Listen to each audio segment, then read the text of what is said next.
And so then that meant, okay, this is huge. Like what we now have an opportunity for, the biggest high school in the county, where we draw the most students. We're going to meet in their gym on Sunday nights. The invite has never been easier. It's like, bro, you know where the gym is? Yeah, meet me in the gym tonight, or tomorrow at 6:30. And so we launched the first night, the largest night we've ever had in the history of our youth ministry. Not even close, bros, not even close.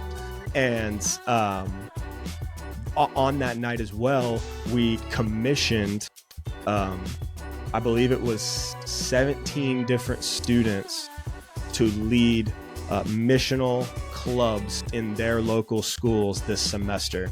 And what we also got to do at that first night was not only commission them, but pray prophetically and sing "You Will Be Saved" in a high school gym, like at the start of a brand new school year, like communicating and declaring in this area, high schoolers and middle schoolers in this county were going to be saved in Jesus' name.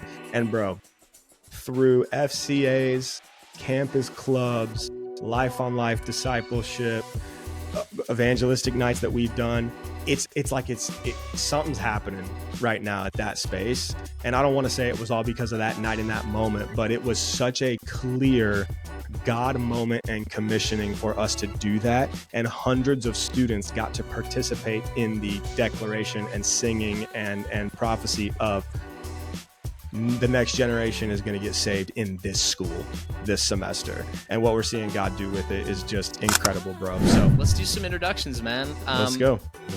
Following you a little on social. Okay. You're in North Carolina, correct? I am. Yes. Tell me a little bit about that and yeah. a little bit about your setup. Mm-hmm. Yeah, I my family originally like from the Midwest, was born in Missouri. I think you're in the Kansas City area, if that's Let's right. Go, baby. So my dad's a big Chiefs fan. But when I was like 5, are you a Chiefs fan? I don't really have an NFL team. I mean, the Panthers are horrible. And like, I like football, but it's not like my number one. So my dad is a huge Chiefs fan. So I guess I'm just guilty by association there. But yeah, we moved out to North Carolina, Raleigh area, so that my dad and a few families could plant a church when I was like 5. And so I did all of grade school all the way through high school, graduated in Raleigh area, and have bounced around to a lot of different areas in the Midwest, did some time on the West Coast as well. And then my wife and I came back to the Wilmington, North Carolina area about 8 years ago. So I love it, bro. North Carolina, I feel like is so slept on. Well, maybe it's actually not slept on anymore because everyone is moving here right now. But I feel like 5 to 10 years ago, very slept on place. The Carolinas are incredible, bro. You got the mountains, you got the beach, amazing cities. So it's amazing. I don't want to leave. I love that. That's awesome. Yeah, I've only been to North Carolina one time. My grandparents lived like up in the mountains somewhere. I can't even remember. It's like kind of close to that scene where Forrest Gump runs up a mountain and then he runs down. I just remember being like, dude, it is absolutely beautiful out here. It's the best. I'm like, man, it's amazing. Like, so like, if I'm going to come visit you, like, what are we going to do? What's like the North Carolina thing other than we're not going to go to a Panthers game? Sorry. No offense to any. Yeah. Well, for me, I mean, for me in Wilmington, I live 10 minutes from the beach. So a lot of what my family does revolves around the ocean. So I don't know if you're a beach guy, if you like the beach, but we surf, boogie board, skim board, just hang out, like seriously, whatever it is, like being on the beach, that's what we're doing. And very much like the coastal community vibe here. So we got some good coffee. We got some good food, some good seafood, some good Mexican, and then a lot of that just like beachy coastal stuff. You got your acai bowls and just your little like spots along the islands and areas that provided just like good ice cream, snow cones, just like all that good stuff when it's a hot day and you need something to refresh you. So that's probably what we do, man. I'd take you to go get some good coffee. We'd go hit the beach. I don't know if you're into like movies or film or anything, but it's like huge film scene and stuff here. Wilmington's like the East Coast Hollywood. It's like Wilmywood is what people call it. So there's a lot of movies, a lot of TV shows, things like that are always getting filmed in the area. So maybe take you out, be an extra in some TV show or something. Have you been an extra in a TV show? I feel like this is like an interesting get to know you question. Long ago. When I was in college, I was at UNC Wilmington, and at the time, Iron Man 3 was being filmed a scene down on the Cape Fear River. I'm in a sea of people, so it's not much of a flex because it's not like you can really point me out and see me there. But I went down there to downtown because I got word they were looking for they needed a crowd basically. And so, but dude, there's stuff like all the time here, like Outer Banks. Spoiler, I guess, like pretty much none of that show is filmed in the Outer Banks. It's like all Charleston, South Carolina, and then also Wilmington. But they're like all tons of movies, tons of shows that are always looking for extras. Yeah, it's cool. That's crazy. I had no idea that was a thing. So, okay. Yeah, it was kind of dying down after COVID, but like it's coming back past few years. They're reviving it. That's amazing. Okay, let's do some like quick hitter, like 1 to 2 minutes. Like, who is Jordan? Tell me like 5 things. Like, tell us a little bit about you. Yeah, if we're just talking like personal things, that would be I love coffee. Drink a lot of coffee, a lot of good spots in Wilmington, but love coffee. I grind beans. I do all this stuff. Love surfing. Love to exercise, but specifically surfing. So I know a lot of like youth pastors and people maybe not big into surfing, but surfing will change your life, man. You need to get on the surfboard. Love my family. That'd probably be the third thing, I guess. I've got an amazing wife, a beautiful little girl. So love hanging out with the family. I mean, it's just next gen is just a fourth thing I would say, man. It's like my family and that's what we're committed to. So I know we'll get into all the specifics, but like that's what we live, sleep, eat, breathe is next gen. And then I'd probably also say like coaching. My family, my wife and myself, we do a lot of coaching. My wife is a great volleyball player in high school and college. She coaches now, clinics, teams, all that good stuff. And I also do a lot of coaching as well, not necessarily in the sports arena, but in the youth ministry space. So that's just what comes to mind, like off the top of my head. I hope that works. That's awesome. How many years you been in ministry? Vocationally, I guess I should say. I know it's a lifestyle. I know ministry's a lifestyle, but yeah, coming up on year 10 in full-time ministry. This will be year 10 for me. Okay, 10 years in, what is your ministry superpower?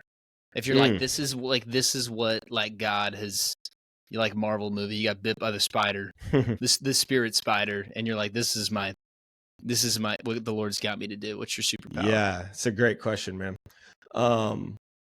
I believe it is and would like for it to be and to be known as someone that was a really great people developer.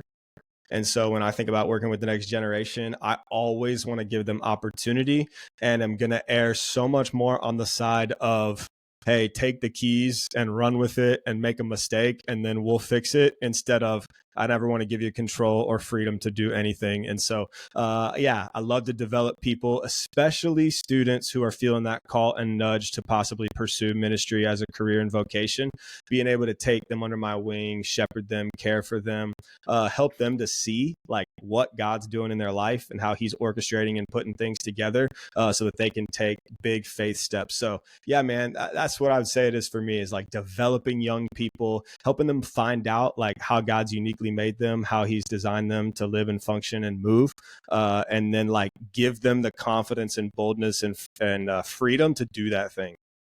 That's huge, man. How did you develop that, discover that? Yeah. Well, my youth pastor did that for me. And that's a huge part of my testimony. It's a huge part of why I'm in the youth ministry game is for a long time, I had held my youth pastor at arm's length. I knew he was there, but I had no interest in walking with Jesus, was not pursuing the Lord. And so I didn't really want like a whole lot to do with him either. But after I was saved, began a relationship with Jesus, he stepped in a really pivotal time in my life and spoke a lot of encouragement to me. I believe spoke prophetically over me in some ways, into who I was going to become one day, even in the sense of like what we're doing today, being a youth pastor, leading people, developing people. And so I think a seed was planted there. But then I've always just loved finding the student that like was me when I was in high school, and then being able to just look at him and be like, man, I don't know who I would have been if my youth pastor wouldn't have spoke some things into me and led me down the path that I went on. And the thing that keeps me up at night is what would have happened if he wouldn't have done that. And then how can I make sure that other students who have all the potential in the world, that they get life and future and, prophecy spoken over them so that they can walk into that path. So it's hard, man. There's so many things about it that are frustrating. It takes time. You're playing the long game here. But I just love it. I've seen the value of it. And I think after you have one or two success stories, like a young person that you walked with, they made some great decisions. Now they're leading. Now they're growing. That just gives you more faith for like, all right, I'm going to keep doing it. And not all of them are home runs, but it's something I've grown into. And then I think the more I did it, the more I just realized, this just feels right. Like some of it's just hard to put into words, right? But it's just like, I like this. I feel comfortable in this. I feel like I'm using my giftings in it. So yeah, that's it. That's huge, man. Yeah, I was just sitting here at church on Sunday, and one of my kids one of my first few rounds of students, 6 or so years ago, that I poured a lot of time into like discipleship effort into. He always comes back. His family's members here. We're kind of like his home church. So, and he goes to school like just 2 hours, my alma mater at Kansas State. But has just like crushed being a part of college ministry, and he's like right now going through this whole, and we've had tons of these conversations. He's like, man, God's calling me to go to overseas, going to the mission field, just wrestling with that. And it's just, those moments, like, we took a picture. He came up and was like, hey man, can we get a picture? He's like, you invested in me. And then he like had one of his buddies that he's like, man, I just baptized my buddy. We're doing we're in a discipleship group with some guys, that are all from like this little city out in Western Kansas. And it was just like those moments that, especially when you're first getting started, it feels kind of like, I don't know, man. Like I don't know if I'm getting any traction to you. I'm sure you've got a lot of those too. Like they just like, those are the things that keep you going. 100%. Of seeing the that 2 Timothy 2:2, like, man, like I'm going to pour my life into a few, and they're going to invest into other faithful men and women who are going to invest into others also. Like, like nothing's better than that. Just getting to be like, no, man, the Lord is working, even, when I feel like I'm inadequate. I heard a missions guy tell me one time, he said, God can still hit straight with a crooked stick. And I know, I know that we feel very crooked very often with our sin and with our inadequacies or our lack of leadership, but like, it's not about that. It's about just being a vessel for the Lord. So I'm excited to hear some stories from you today, a little bit of what that's looked like for you. But man, you're a youth pastor. You do, like you said, coaching. You have a few different ministries that you're a part of. Resourcing. I've been following you on social for a little bit. Just seeing like you're all about student evangelism and getting kids out in their schools. So I'm like, man, you're doing a lot. Like, how do you balance that? Like, you have a lot on your plate. So I would love to get into it. Like, what are you up to? And what's that looking like for you right now? Hey, I hope that you are loving the episode. But before we get back to the content, I just want to ask 2 big things of you. Number one is, if you are enjoying this episode and it's bringing value to you, please share it with a friend. If you can subscribe, that would be amazing, but share the content with somebody that would find it valuable today. And number 2 is to hop in our online community. I created an online space. It's totally free to connect youth pastors with other youth pastors, to share ideas, content, encouragement, things that you're going through. So hop in the community in the description below. Come back to you right now. Yeah, absolutely. It is a lot for sure. I think that for the first 8 years, I would say, of being a youth pastor, it was just completely head down, figure out how to do what the heck I'm supposed to be doing right now. Right. It's wasn't always that way. And it was just head down. Let's do this thing. And throughout that process, you learn a lot, but then also you start to meet people and you start to figure out what you're good at and what you're not good at. And so the story for me of how I came into doing some of these other things and being able to do podcasts and coach and all that is it all starts with networking with youth pastors, which is something originally I was scared of, because you play the comparison game. You feel like you're not as far along. People got bigger followings, all the stuff, right? And at some point, it was finally just able to go, it's going to be way better and more helpful for me if I can actually meet the people that I'm assuming the worst about based on what I see from their social following. And it turns out once you actually do that, you find out that 99% of those people are really great people, and you have a lot in common with them, a lot more in common with them than you thought you did.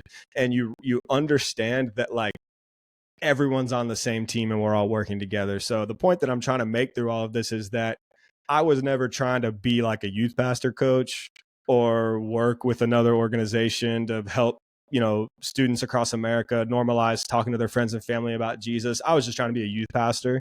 And as you do that and stay in the game long enough, you meet really great people, and God starts to stir things in your heart, not just for how you can serve the local church, which I believe always needs to be a part of what you're doing in youth ministry, but also to ask the question, what if the Lord wants to take the gifts and skills that I have, not only utilize them in the local context, but also wants to take the things that I'm great at and maximize the impact and influence that they could have beyond just Wilmington, North Carolina. And so for the last 2 years for me, it's been not really like striving for things, but people who I would consider friends who have come to me and said, hey man, God's stirring something in my heart. And me saying, hey, you know what? Me too. Let's team up on something. Let's collaborate on something. And also it's been developing skills throughout the 10 years of being in youth ministry that then when someone says, hey, I got this idea for a podcast, I'm able to say, hey, you know what? I actually have been podcasting for 3 years.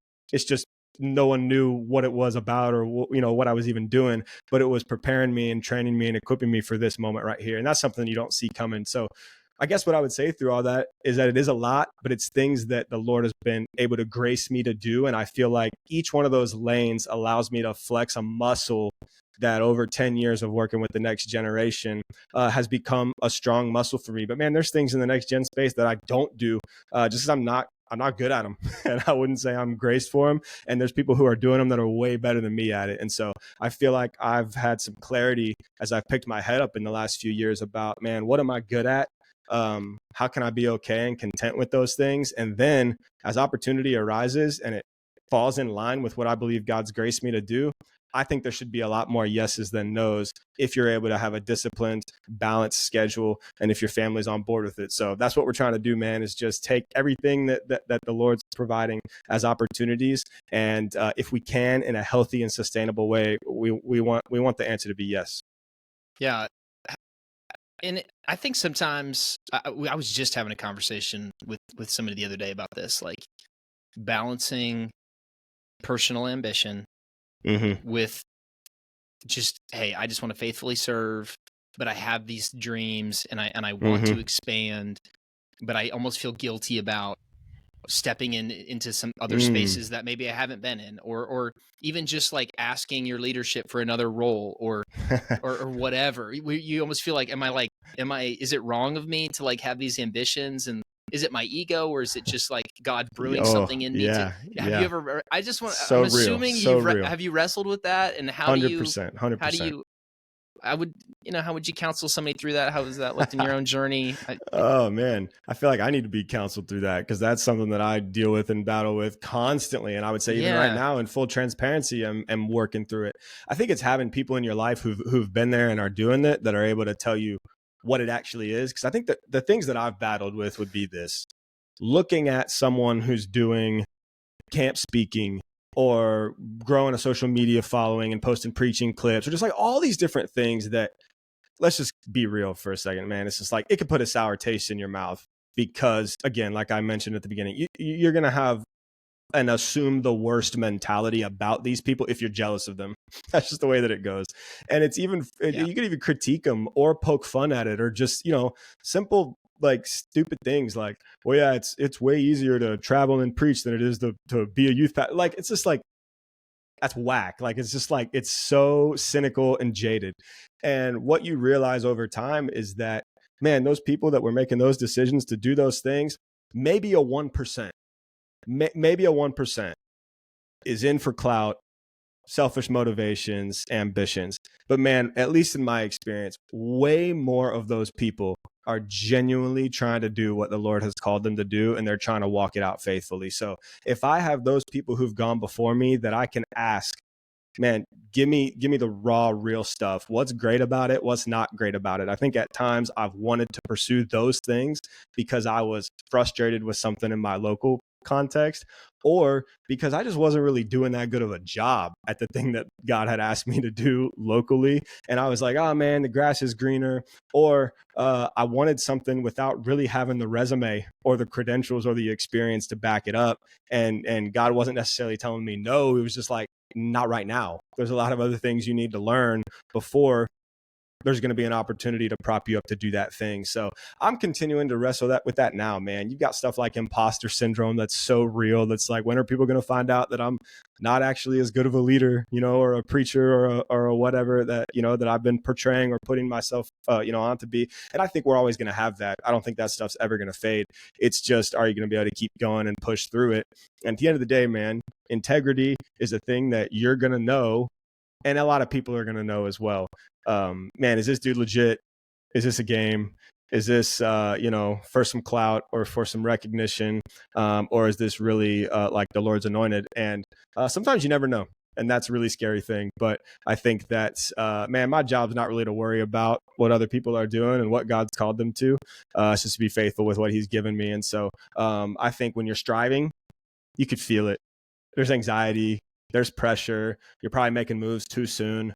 You haven't consulted wise people. You haven't talked to your wife. I mean, there's just like simple things you haven't done versus living settled, living content, letting things come to you. And that's a whole different feeling and peace and comfort that you have. So I'm walking through it right now, man. So yeah. And then I think the flip side of that too is also just like not being afraid of stepping into on the positive side of that. Like, living life in faith, trusting like, man, maybe God is maybe you have fear and learning to step into that, because like that requires faith, and I think just staying close to the Lord through all of those decisions of, is it time to start another thing or like this thing on the side, another ministry, or attach myself to something else or pursue a different goal or a different dream. I think, I've lived too much of my life waiting on the sidelines, just because of the status quo felt comfortable. And I think on the flip side, just an encouragement, and that I think that applies whether it's in your local ministry of just, man, I've been thinking about trying something new, but it's going to be hard, or it's going to be, maybe I'm not ready for it. So rather than just saying like, man, it's not really about me. It's not really about that. Like, it's about the service and the kingdom impact that we get to make, and just wrestling with the question, like, who are you not blessing? What other people are you not leading to the Lord? What leaders are you not encouraging by not reaching out? And understanding that on the other side of that, you just never know the power of just getting out of your comfort zone and stepping out. I mean, that's the stuff we tell our kids all the time. Hey, I know it's scary to open up your mouth and have a conversation about Jesus and spark a spiritual conversation, and you might fall flat on your face, and you're probably not ready for that conversation. But if it's not just about you and it's about the Lord and what he's trying to do, and you're in sync with that, step out in faith. And if you fall flat, he'll pick you up. But you never know on the other side of stepping out in courage, and saying, all right, Lord, I don't know if this is necessarily the best thing, but I'm going to step out in faith, and you have to show up. I think, I know I want to live on that side of things versus the other. Absolutely. Yeah. Well, tell me a little bit about what are you guys doing at your church? I would love to hear, just get under the hood a little bit of your ministry. So why don't you just take a couple minutes and unpack, like, how are you guys set up? What are you guys doing? And what's kind of things looking like locally for you? Yeah, it's very unique. So 6 years ago, I came on staff at Renovation Church just outside of Wilmington. It's a portable church, meets in a local high school. We're currently in the process of trying to break ground on 20 acres of property, and the building campaigns and the money and the loan. I mean, it's crazy. You love those big black boxes. You have to put all your crap in. Pipe and drape, play panels for kit, all the stuff. I have nightmares about pipe and drape. Yeah. Have you ever been pushing one of those things and the wheel caster breaks and the whole thing? Goodness.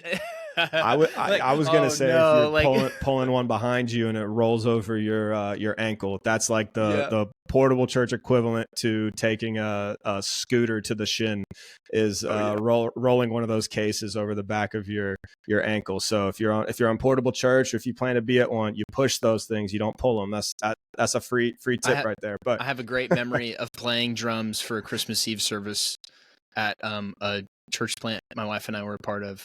Shout out Rock Hills out in Manhattan. You guys are awesome.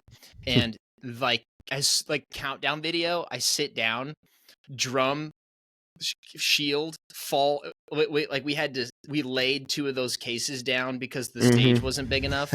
The drums, I just fell into the case. Like I was immersed. I was like baptized into the case, and the shield's falling on me, and it's like 30 seconds on the countdown. People are like, it's the "Oh my best, man. gosh, is he Yeah. gonna die back there?"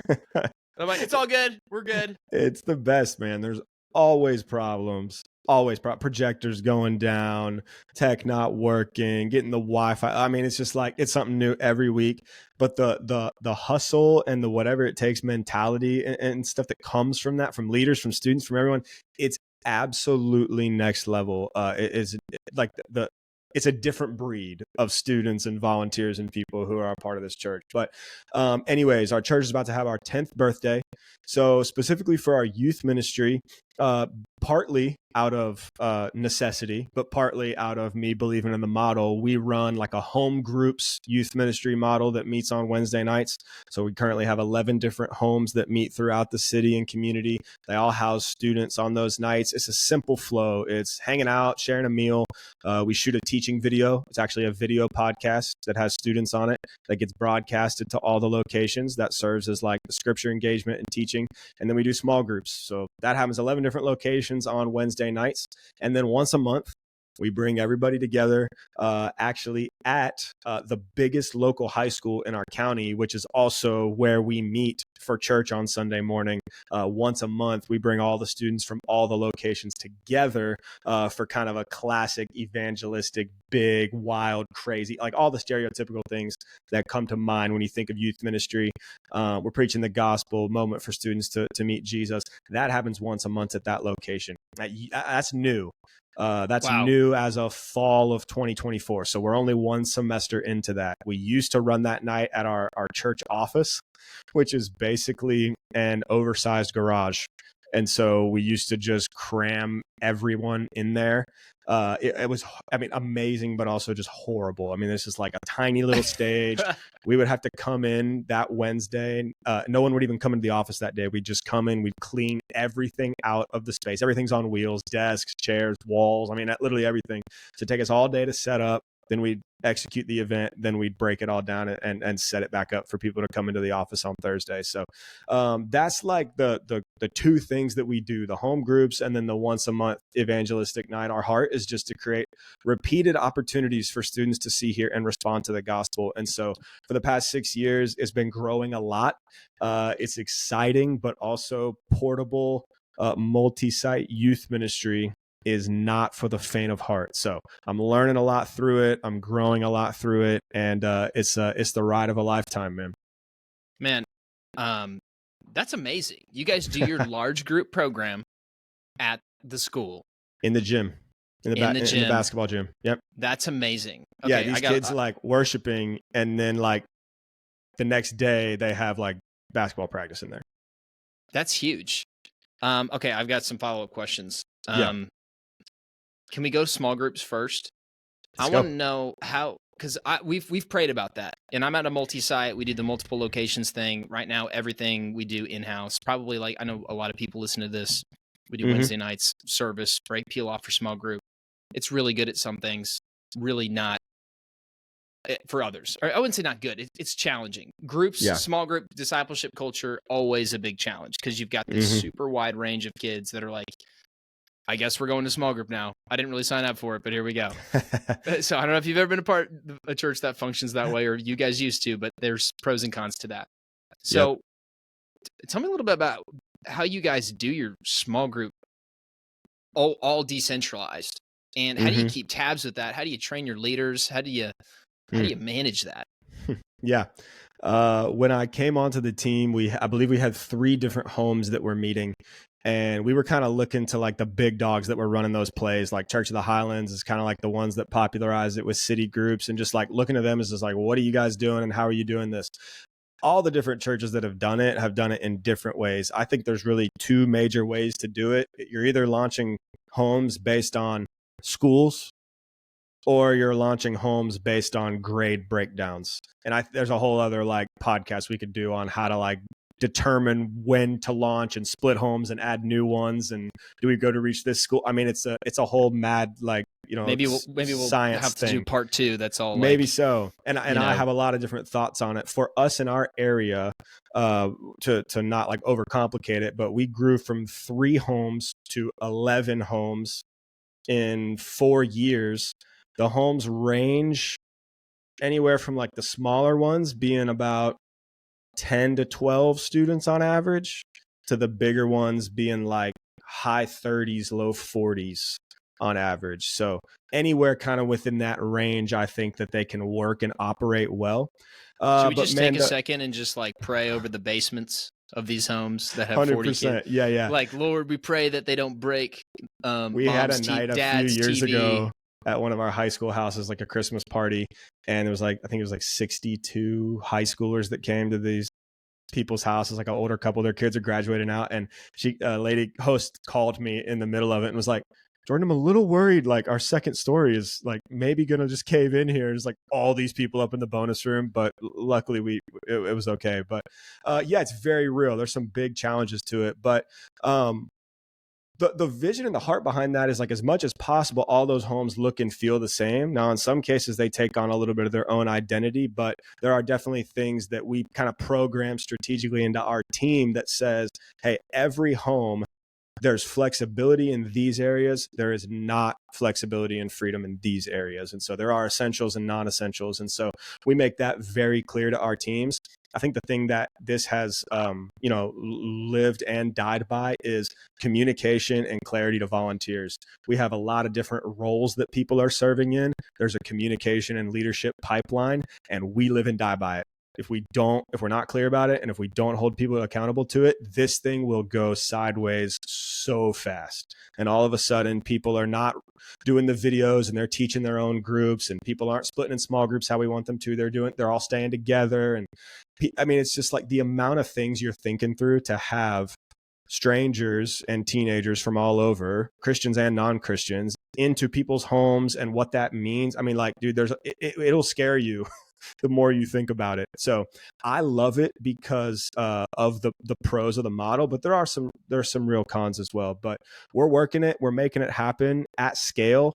It gets a lot harder, and I see why some of the top dogs who did it for a long time and had way more than 11 locations, why they stopped, because it's a lot to manage. But yeah, I could go on and on all day about that. Yeah, well, I would love to hear what are your non-negotiables. Hey, these are the essentials, for anyone listening who's considering that, or maybe doing that right now. And they're like, we do it. It's out of control. I don't really know what's happening in these groups. I don't really know how to have a great pulse on that, as it's continuing to expand.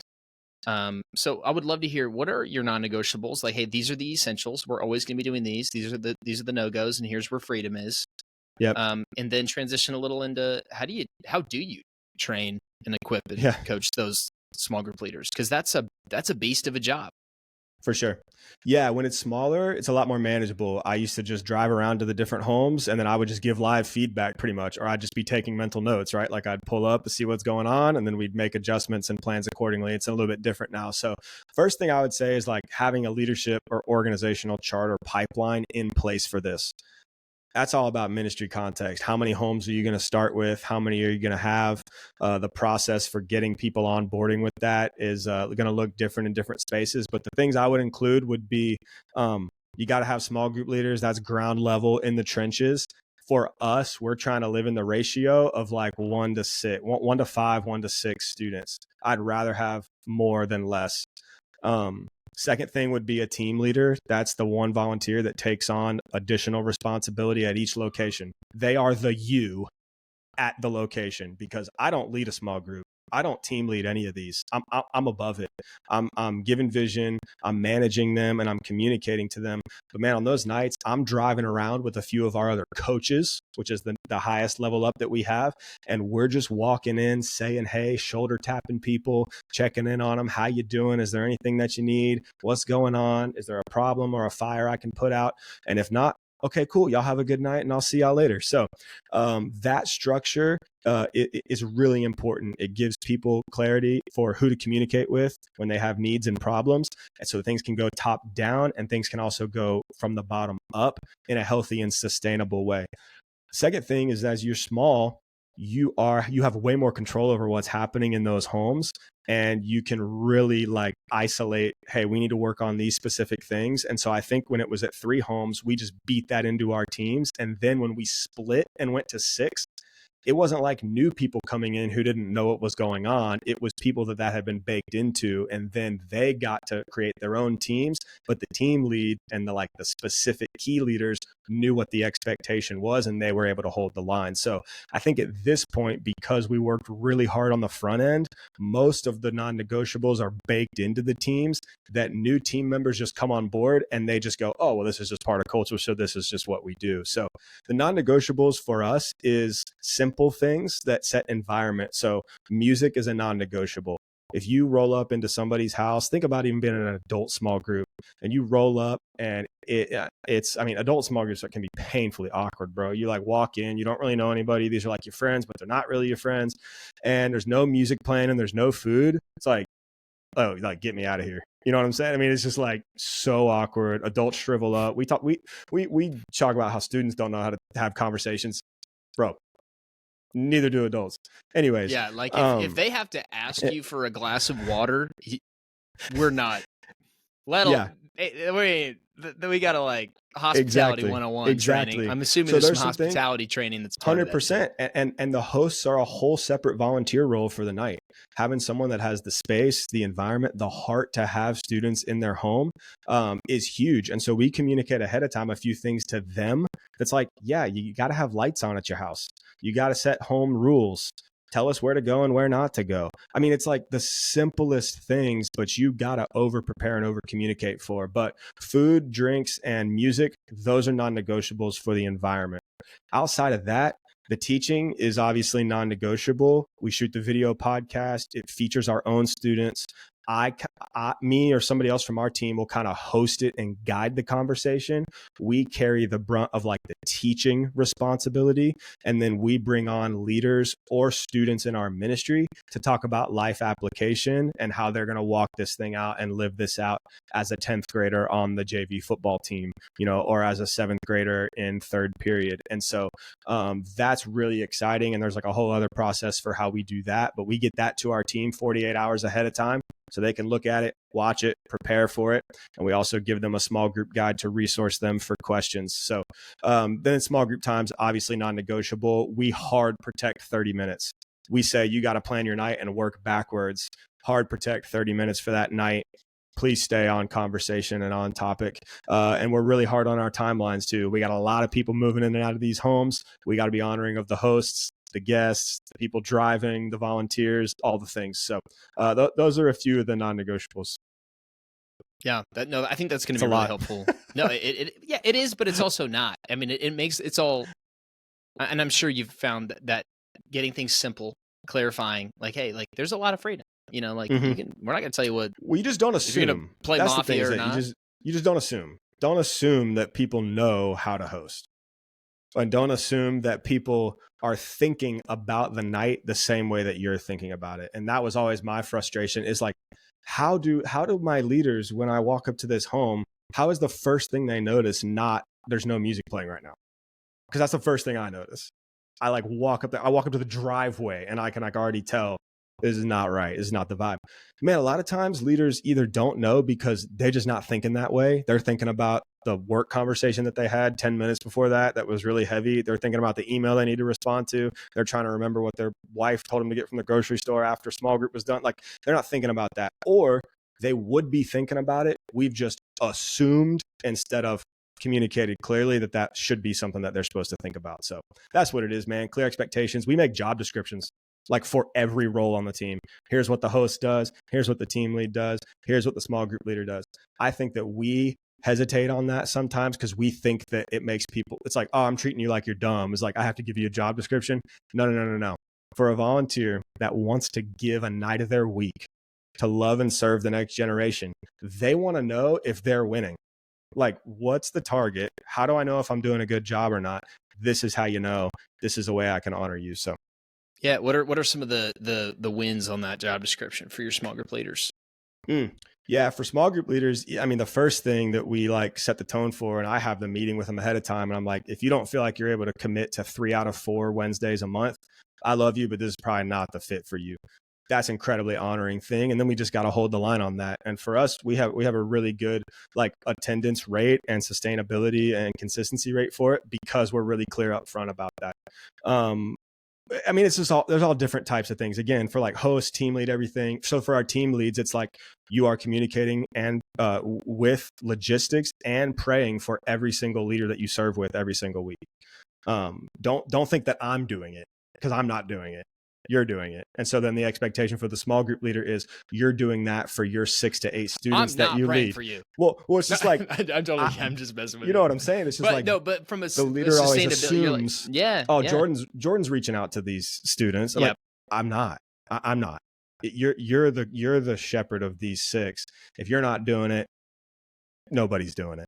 And so, yeah, there's all these like different specific things depending on what team you're serving in.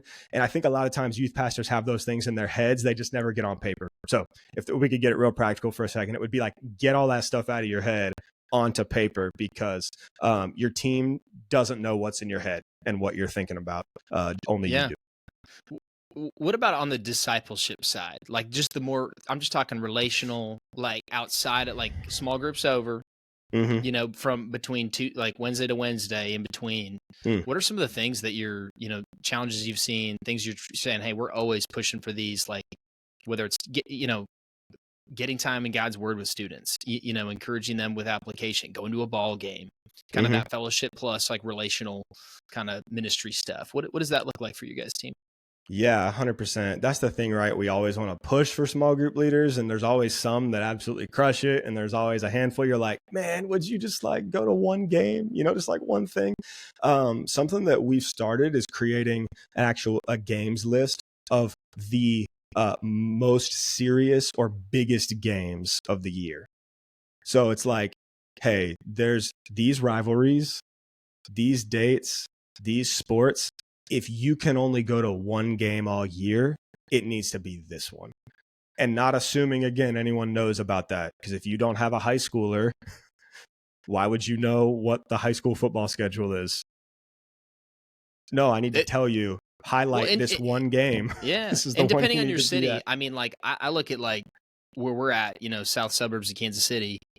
We live in the most populated county. I'm like, there's 3 school districts in our county. They've all got 5 schools. They've all got like 8 or 9 middle school. I'm like, yesterday I got a text from one of our elders. He's like, hey, are you going to that like city? The middle school that we put our biggest poll from is right down the street from the church for my location. It's like, are you going to the city thing? I was like, I didn't even know that was happening today. Yep. So I mean that's even helpful for me. I'm taking a note. I'm like, man, like get a games list of core really important stuff and some that you don't know until in the middle of the season. But that's just a great, super practical tool for your team. Like help serve your leaders by telling them when. This is the number one game. It's like, these are the 2 biggest middle schools. You're going to see the most students, the most parents, the most leader. Like you're going to run into, let's just say 100 people that night that versus you going to 3 other random games, not running into anybody. It's like, what's the win here? It's like you being seen by 100 students and parents and people on this one night, the biggest game of the year. And that communicated not just to the students, but to other students in our ministry, to parents, to leaders. Hey, I'm in you. I'm in here. I'm with you. I'm serving. We're doing life on life discipleship here. So yeah, super good practical tip there. As far as other things go, man, there's some things that we have like in the works right now as far as helping create better opportunities for small group leaders to do that. There's something we did last summer that was really good. We picked a different local business in June, July, and in August and said, hey, we have a tab open, like to our leaders, there's a tab open. So one month it was an ice cream shop. The next month it was a taco stand. The next month it was a coffee shop. And it was any time in the month of June, you can take a student here and you can tell them you're a leader with us and your coffee's free. It's just a simple thing. It's like, that's genius, bro. Dude, it's like you save genius. $8. In the grand scheme of things, it's like, it doesn't seem that big of a deal.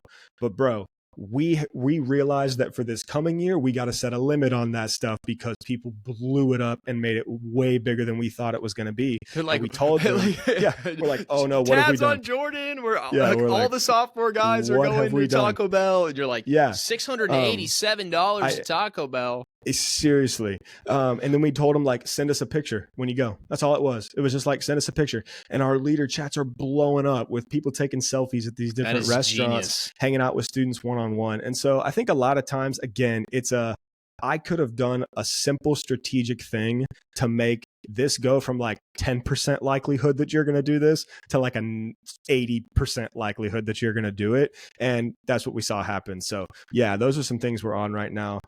Campus and school clubs is like another huge one, and we may get into that, so I can hold off for now. Yeah.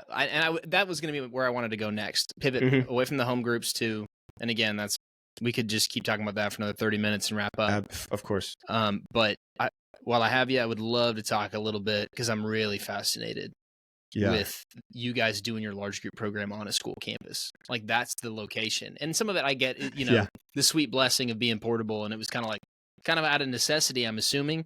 But, and I know for some other people who, I mean, like us, we got a great building. We've got an awesome facility. It's easy to come, plug in, and hit the worship center. And we pack it out every Wednesday kind of situation for me. But I'm like, I'm intrigued really by not just the practicality of that, but also just the impact and things that you've seen about mobilizing students to mission on the campus by stepping into that. So, man, for sure, I would love to get under the hood with that.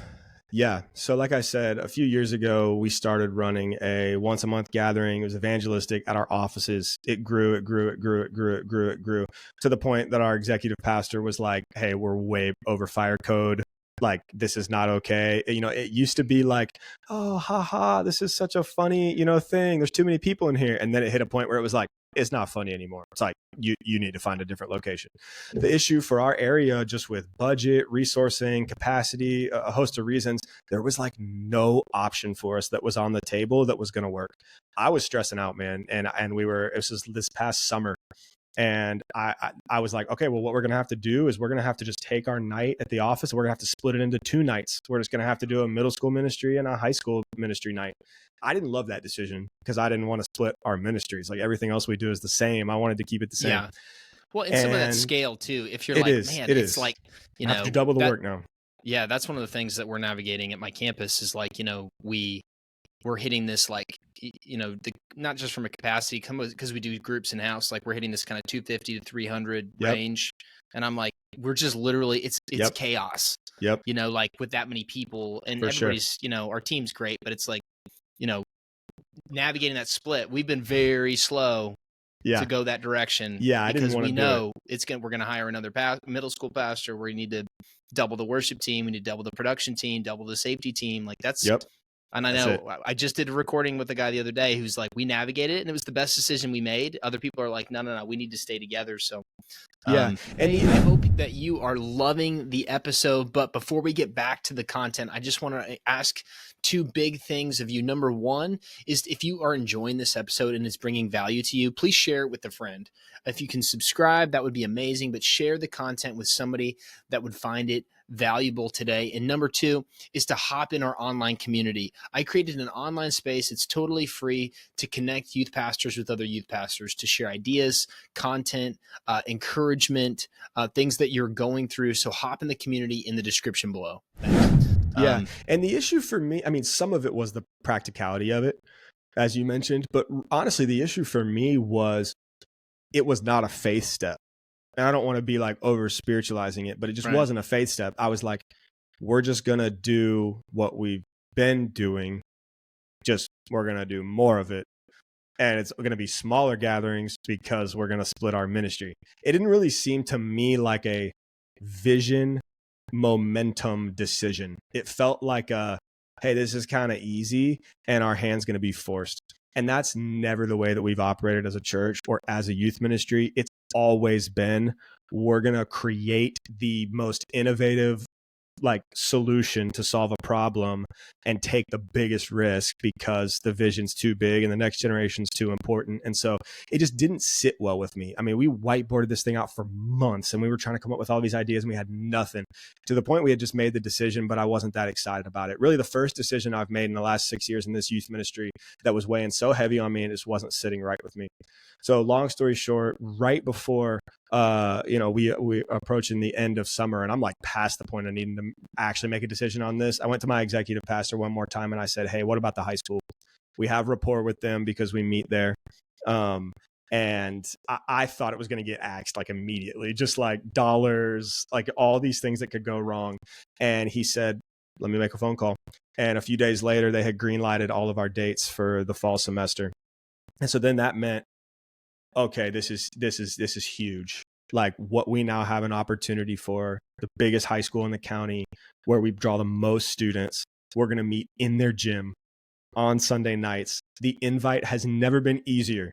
It's like, bro, do you know where the gym is? Yeah, meet me in the gym tonight, or tomorrow at 6:30.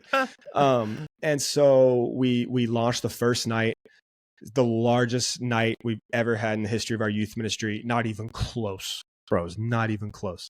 And on that night as well, we commissioned, I believe it was 17 different students to lead missional clubs in their local schools this semester.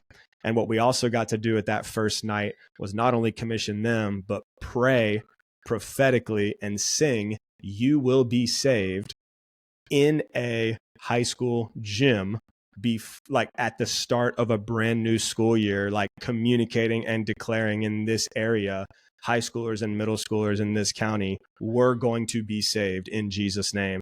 And bro, through FCAs, campus clubs, life on life discipleship, evangelistic nights that we've done, something's happening right now at that space. And I don't want to say it was all because of that night in that moment, but it was such a clear God moment and commissioning for us to do that. And hundreds of students got to participate in the declaration and singing and prophecy of the next generation is going to get saved in this school this semester. And what we're seeing God do with it is just incredible, bro. So there are 1,000 challenges to doing it at this school. There are so many hoops to go through, and there's a lot of things that we can't do because it's not our space, right? Right. But the doors How'd your production guy like it when you were like, hey, Mike, how do you feel about moving the LED wall in there? And he's like, yeah, we're not doing that. Yeah. We've, we've been able to make it work. The team is just behind it. Everyone agreed it was the right move, the right decision, and there's so much momentum behind it. So it's leveled us up. And the thing is that it also removed the greatest lids that were at our old location: parking, traffic flow, seating capacity. For 2.5 years, I think students hadn't been sitting on chairs at our old nights. They were just sitting on a cold concrete floor because we had to take chairs out because there weren't, we wouldn't have been able to have enough students in there. So it's the simple things, bro. When we moved into the high school, I was trying to give all this vision for students, like, it's gonna be huge, there's gonna be so much space, we gotta blah blah blah. Students were like, are we gonna have chairs? I was like, and we're gonna have chairs. Yeah, we're gonna have chairs. We got chairs. So I have a lot of questions about this. When you guys build your building, will you continue to meet in the high school? It's a great question. Man, the building stuff for me is really hard right now because I'm like full of faith and excited for it, but also I see it as a tool and a resource, not as an end. And also, I still think it's far enough away that I'm not yet at the point of trying to make like model and strategic decisions and shifts around it. I think we got a little aggressive and like, oh, it's going to be here quicker than, we originally thought. And then the projections are just like way off. And so I don't know. I'm a leader that's like wanting to have vision and faith for the future, but also I'm not going to just get stuck up in la la land, like dreaming and scheming about what we're going to do. Some youth pastor yesterday was like, bro, when you build your building, what are you going to put inside of it? Like, what are you going to put in a youth building? And I was like, bro, I don't even know. I was like, I haven't had a youth building in 8 years. I was like, never even one time thought about it. Because also I don't see it as a solution. I just see it as a tool. So that's a great question, man. I think we'll continue to see just what happens. Every 6 months, our church is up for contract renegotiation at the high school. At any point in time, they could choose to pull the plug on it, or new administration or principal could say like, get out of here. But we've been blessed with great administration. They love us. They support us so much. And I think this is only just the beginning for like what's happening now. And I think that you and others are like intrigued about it. And so who knows, man, maybe this is the wave. It's going to be taking youth services out of the church building into the school. I'm for it. Well, how would you counsel just myself using as an example? We have hundreds of students that are coming right now. Mm-hmm. We're still, and we pack out our worship center and it's awesome. What would be some of the things that you would counsel, whether it's me or someone else who's like, man, maybe that, not just from a capacity logistics standpoint, but just from a commissioning standpoint, from a missional, from a mobilizing, that's where my mind is going, just from the vision of like the impact that could be of doing worship services. I know Jesus clubs in the Kansas City in my school district here. I've been to several of them, and they've been really powerful events, which have really just been evangelistic, catalytic things. And they've kind of got some partnerships with some of the churches out of the state that come up and help facilitate that. And it's been really, really cool. And because it's been a bunch of different churches coming together like once or twice a year. But how would you counsel somebody who's like maybe intrigued by that, of not just from, like I said, from the capacity standpoint, but from the missional impact that could be about hosting an event on the campus? Yeah. I'm all for it, bro. I think that was something like my first 5 years of youth ministry. I was rarely ever on school campuses. They scared me. I didn't know what I was supposed to do, where I was supposed to be, it's just like, it's a scary thing. But the more and more and more you do it, the more and more you realize I have to do more of it. Like, this is the place to be, right? And so we've been blessed because we've been meeting at this school for many years. There's a lot of things to think about on the front end in terms of like what the actual logistics practicals are of this thing. But I think more times than not, at least in my experience, schools are willing to give you the keys, man, unless you come in and do what you want to do. If you're bringing donuts to the teachers, if you're serving them, I'm like, today we went and served lunch to the teachers at this school because it was the last day of exams and now they're about to go on Christmas break. And like our church just did lunch for them. It's like the simple little things, right? That show, hey, we don't just like want your gym. Like, we care about you and we love you. And so I think that anytime a school sees that a church wants to serve them and wants them to succeed, anytime a church can show they want local businesses to win in their community, schools to win in their community, families to win in their community, this shows that this is an actual partnership, not just a, hey, let me get this thing so I can do my event. Jesus clubs are amazing missional movements led by students. We need them, and I'm all on them right now. But I think there is something beautiful about a church moving into town and actually like having their name on everything, because students are going to come in and be like, okay, well, I went to a club with my friend, that was cool. But like, well, this is a church. I've got preconceived notions and ideas about what a church is, and this is shattering those. And so that's really powerful, especially for students that are making faith decisions at FCAs, First Priorities, Jesus clubs, but aren't connected to the church. They're first generation Christians. They don't know anything about what it means to be a part of the church. And then a church moves into their space, takes over, is willing to get on their field on their terms and say, hey, you don't have to come to us. We're just going to go right to you. There's never been a more clear example of taking church right to the people than we'll pull up at your high school. So as far as the logistics practicals go, I think in terms of scaling, in terms of pulling it off, you can do it in all different shapes and sizes. We've been blessed because we get to use a lot of the best stuff that our team uses on Sunday morning. And then we come in and we make it our own. So we do make changes and adjustments to it. But there was no greater feeling than leaving that first night And I can't tell you how many students just came up to me and the team afterwards. And it was like core students that I hadn't seen get fired up or excited about something we had done in a long time, run up to me and just say, I cannot believe we just did that at my school. Like I cannot believe we just did that at my school. And I think it sparked faith for what maybe they could do at their school. It sparked insight and encouragement and boldness for, well, hey, if we could get a couple hundred students in here and 100 volunteers and get up here and preach, and commission these students to go out and lead clubs, like what about me? I could just be an extension now of this, right? And there's no better mission field than the local school. There's nothing that anyone could say to me right now that would change my mind on that. And so I would say, if you've got questions about it, let's talk about it. Have some faith and expectation for it. I don't see why it can't happen. I think a lot, and that's portable. That's the portable church coming out of me. Anytime someone says we can't do that, I'm like, we can do it. It's like, we just got to figure out how to do it, because that's the way that we operate. So yeah, I hope that answers your question. Absolutely. Any just quick tips on if anybody's listening to this, like, man, I don't really have an on-campus strategy at all. Like, I'm just like you were saying. You're in your first couple of years, you're like, I'm really intimidated to go on a campus. I don't know how to approach that. I don't know how to broker a relationship there. What's a couple tips you'd give there? Yeah, the first thing I said is you got to come in to serve, not to be served. I think we walk in and we want to sit down with the principal and say, hey, this is what I want to do. And it's like, the principal's like, yeah, who are you? What?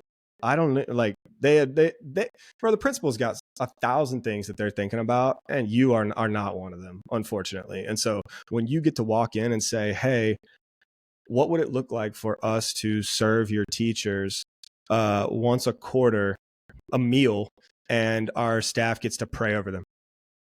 Okay, that's pretty cool. What, free meal? We don't got to pay for it? Yeah. Free meal. We don't got to pay for it. And you start slowly over time to build trust and equity with them. They will give you the keys.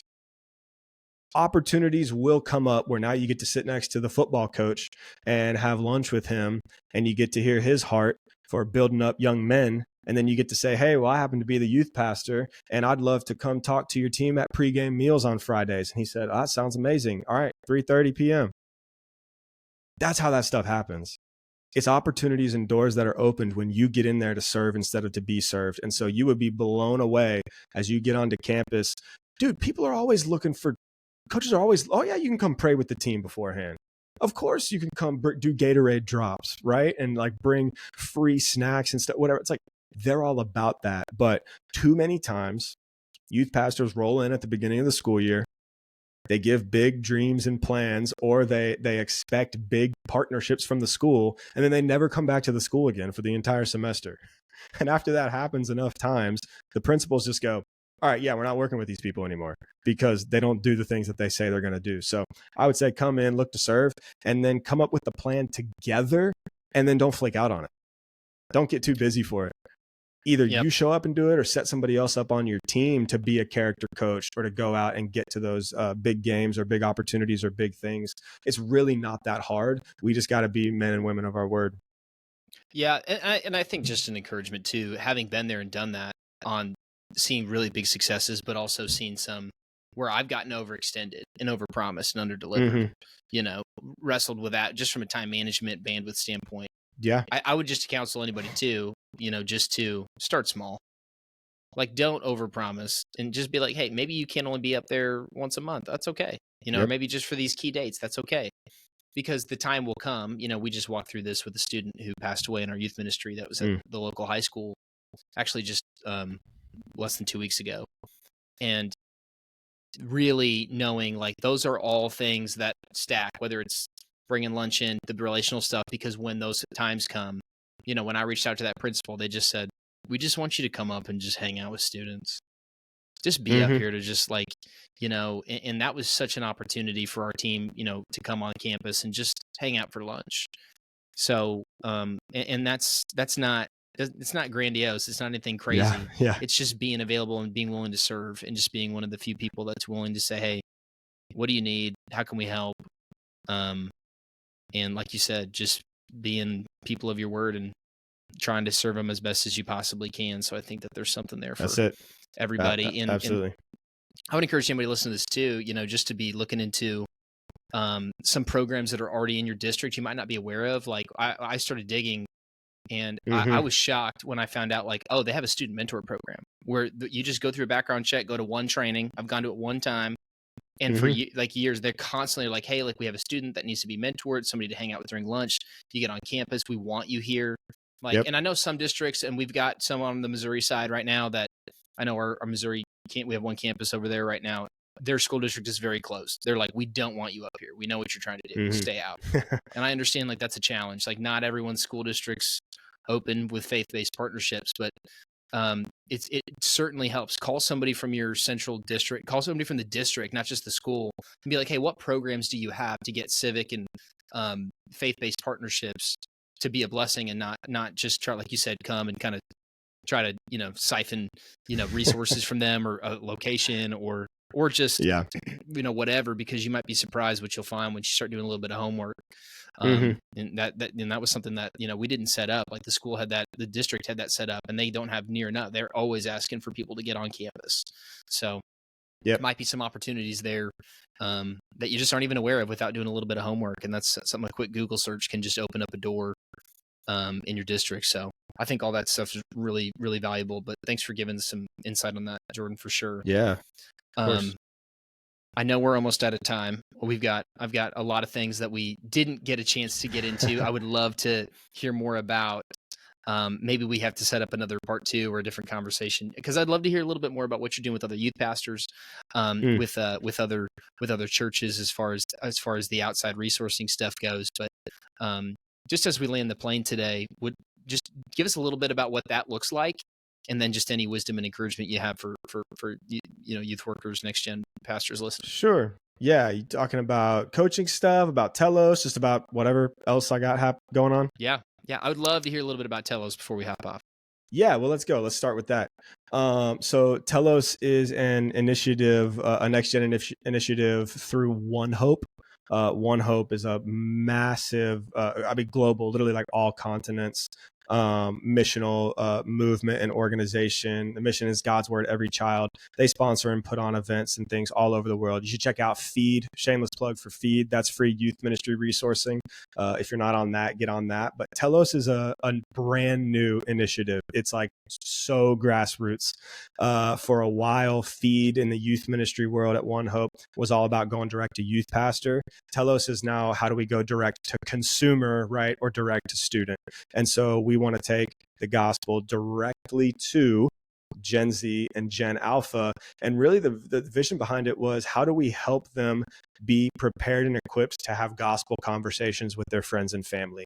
There's so many studies and research reports about students being confident or lacking confidence in being able to talk about the gospel, in big fears associated with sharing the gospel, and also in just their responsibility that they feel or do not feel to go out and live missionally to share the gospel. And so Telos began with creating a Bible that infused a lot of Feed resourcing with God's word to create what I believe right now is the best teenage Bible that you could gift a student. Secondly, it was then like, all right, how do we go to students? Well, we're going to go to social media and to the internet, and we want to do it through video podcasting and resourcing. And so through a lot of work that I had done with One Hope previously, and also a not super successful podcasting career, for some reason, they chose me.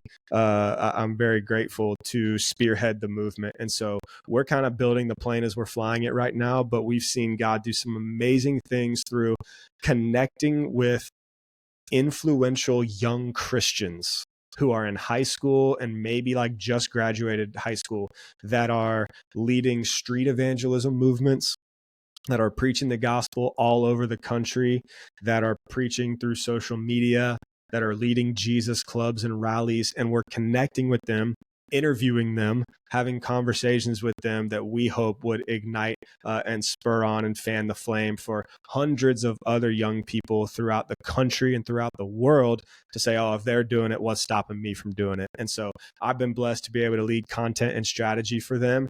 And I'm only able right now to dedicate like a little bit of time to it. And so my hope as we move into the next few years is that I'll just have more margin, more hope for it, because I've got a big vision for it. And I know the team does as well. And we're just getting started. So. Man, that's really exciting. And so maybe if we have another conversation, it'd be really fun to get into what that looks like. And just from a youth pastor's perspective, how do we help be a broker between some amazing things that God's doing around the country and around the world directly to our students? So, Jordan, I really appreciate your time today. I really appreciate this. I know we got into a lot of different stuff. But this has been a big encouragement to me, and I know it will be for any listeners. But just as we wrap up, do you have any just final words of encouragement for anybody listening that might feel as they're coming into 2025 like, hey, I'm tired. I'm trying to just get my feet out, my feet under me as we're trying to step into the new year. Yeah. This is so simple. It's keep going. That's the encouragement, is don't quit and keep going. I think a lot of us can think back on moments where God spoke to us. We felt a calling directly from him to pursue serving and investing in the next generation.